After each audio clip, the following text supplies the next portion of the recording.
Welcome to the first episode of a new podcast-like series on my channel called Before the Ink Dries. Before I talk about the topic of this very first episode though, I wanted to quickly thank my friend here on YouTube, Peyton, also known as Pdawg Illustrations, for helping me with the name. She legitimately saved me from immense stress, and I'm not over-exaggerating.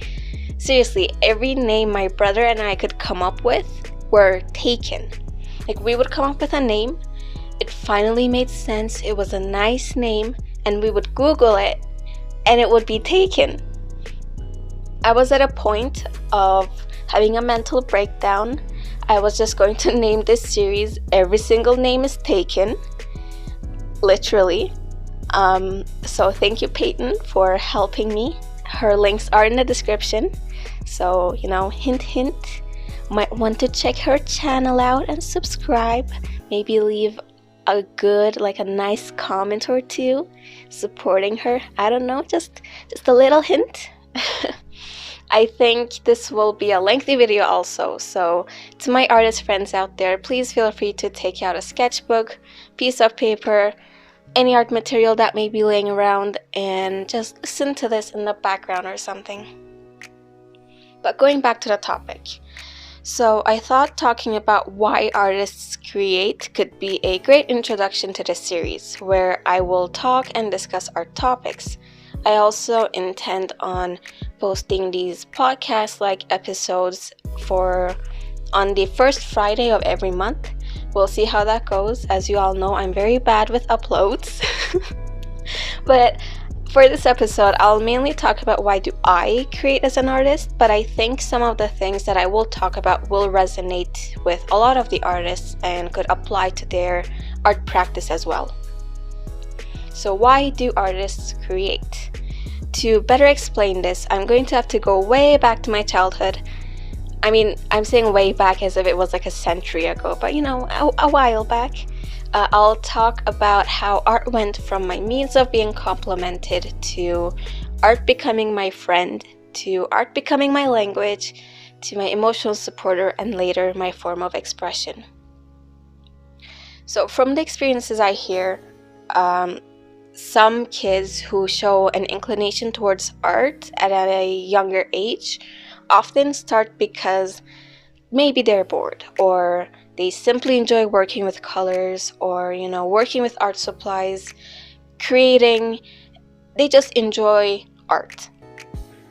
But they may continue to create because of the rewards associated with making art, and art that is considered slightly above the skill level of those in the same age group. So these rewards are usually compliments. You get complimented as a young kid, you feel encouraged to continue the act of creating, which is, the fundamental activity that helps you get the attention and the praise that you may need as a child. But I don't think compliments are enough to make someone stick to making art for extended amounts of time. It's not enough for these compliments that you receive at the age of 3 to carry you to make art up until your teenage and adult years. I think it's very difficult for something to turn into a passion simply because of compliments that you've received as a toddler. But apart from compliments, of course, there are other elements or reasons as to why children create.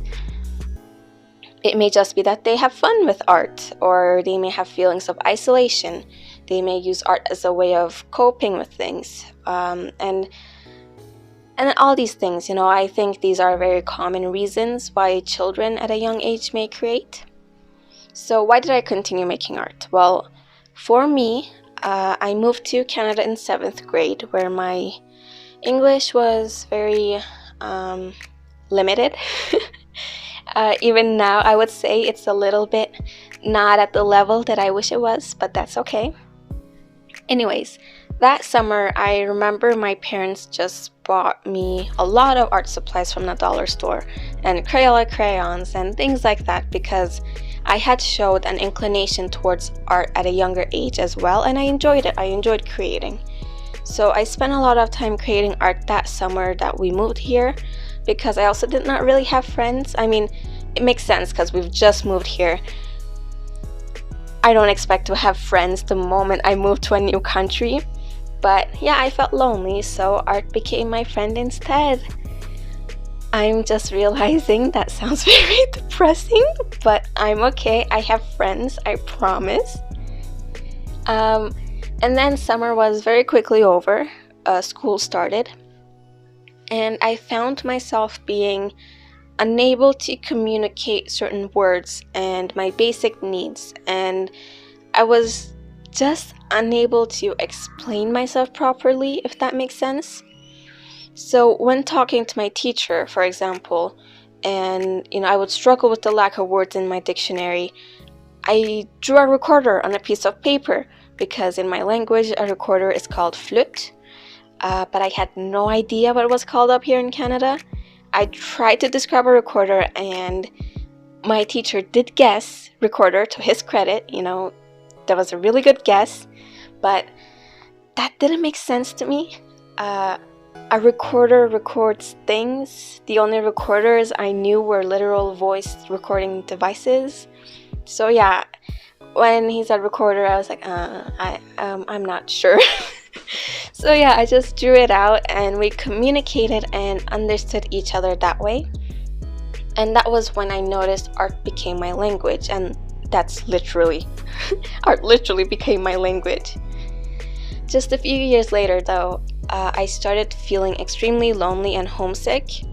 The excitement that came with moving to Canada, a new country, going to a new school with new friends and a brand new education system, and it's just a brand new lifestyle, just all of this excitement kind of wore off.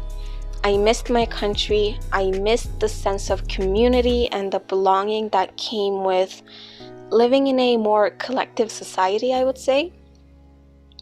I don't know, it's just Western countries are a little more individualistic, I found. It's each to your own, which is fine, absolutely, but it was just not something that I was used to at that time. So, feeling homesick and lonely, I drew. I made art to cope with these feelings of loneliness and homesickness. I made art to let go of many of the negative emotions I had at that time. In a sense, art became my emotional support and coping mechanism at that age.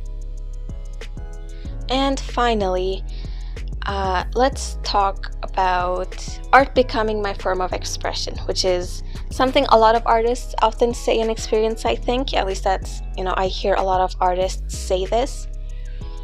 As I grew, I came to realize, and I think I became more aware of the things that were happening around me. And some of my experiences also kind of contributed to this new way of using art, because I noticed there were emotions and experiences and thoughts that I just couldn't express properly with words, even if I had, a decent amount of words in my dictionary at that point.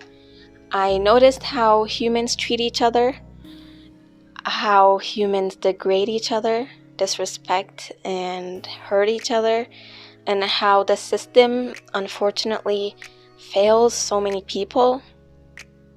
I also had some negative experiences myself, of course, where I was hurt by things. It happens.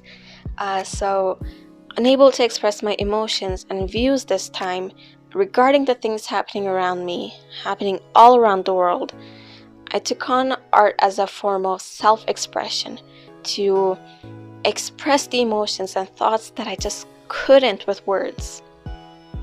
Now, in my art, I address darker themes and issues, and I often criticize human behavior. I think that's the main thing about my art at the moment. I criticize the society, and I try to bring light to some of the some stigmatized topics, such as mental health. I'm not sure if the reason as to why I create will change in the future. It very well might. because as you live through life and you gain different experiences, your perspective on things and the reason why you do things may also change as a result. So yeah, the reason why I create might change in the future, but I'm hoping to keep creating art regardless of it. But yeah, at the moment, I create art to express my thoughts and feelings along with a combination of every reason that I've discussed, to be honest. I think, yeah, I don't know.